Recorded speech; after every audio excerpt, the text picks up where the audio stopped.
Good morning, students. Welcome to the English class.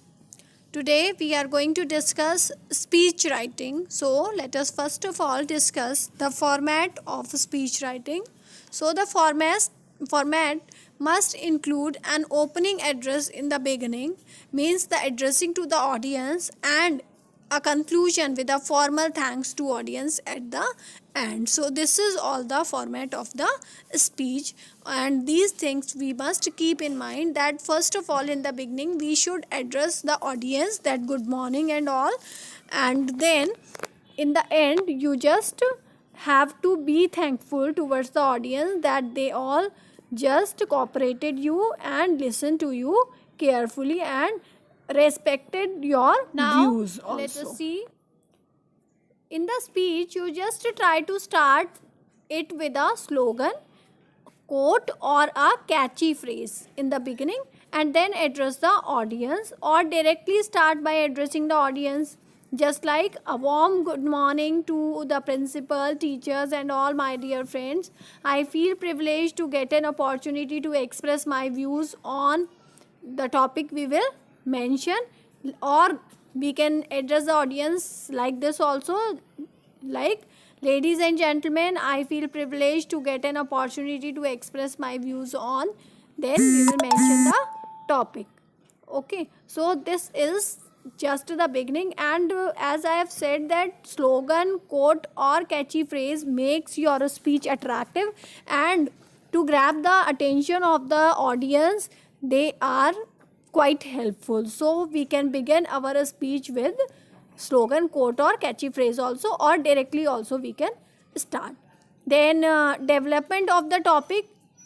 In the development of the topic, we just describe and explain the topic to the audience, and then try to use some facts and figures, and always use approx when you write any figure, because we can't tell the specific figures, or if they vary then the facts become wrong.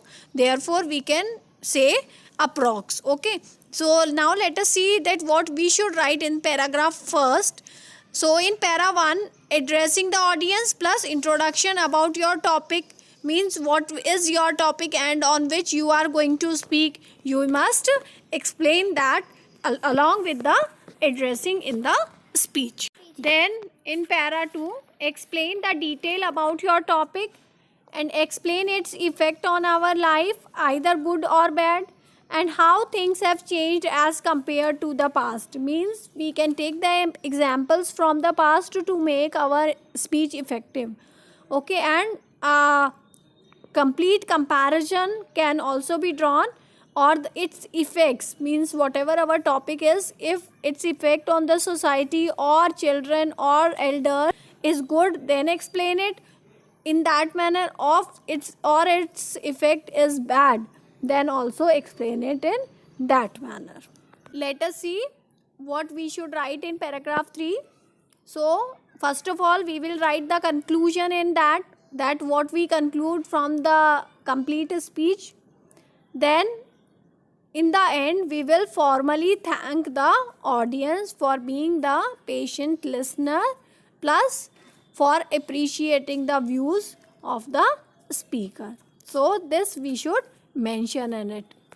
Now let us take one example to make speech more clear. Nowadays, just about everyone owns a cell phone, but most of the users do not follow even the basic rules of cell phone conduct. They are seen speaking loudly, taking a phone call in the middle of the meeting, or even at the funeral. Write a speech in 150 to 200 words to be delivered in the assembly of your school to appraise the fellow students of cell phone etiquettes. Okay, now let us see how you are going to write your speech. So, nowadays almost everyone owns a mobile phone, but many users have no knowledge of the basic rules of cell phone conduct. Good morning everyone, I ABC, and in place of this ABC you can write your name, which is given in the question paper. Have come before you all to appraise you of cell phone etiquettes. It is actually necessary to follow a few guidelines regarding the use of cell phones.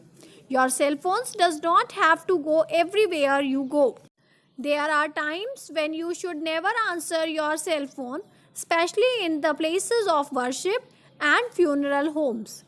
At the very best, they should be on the vibrate mode in these places.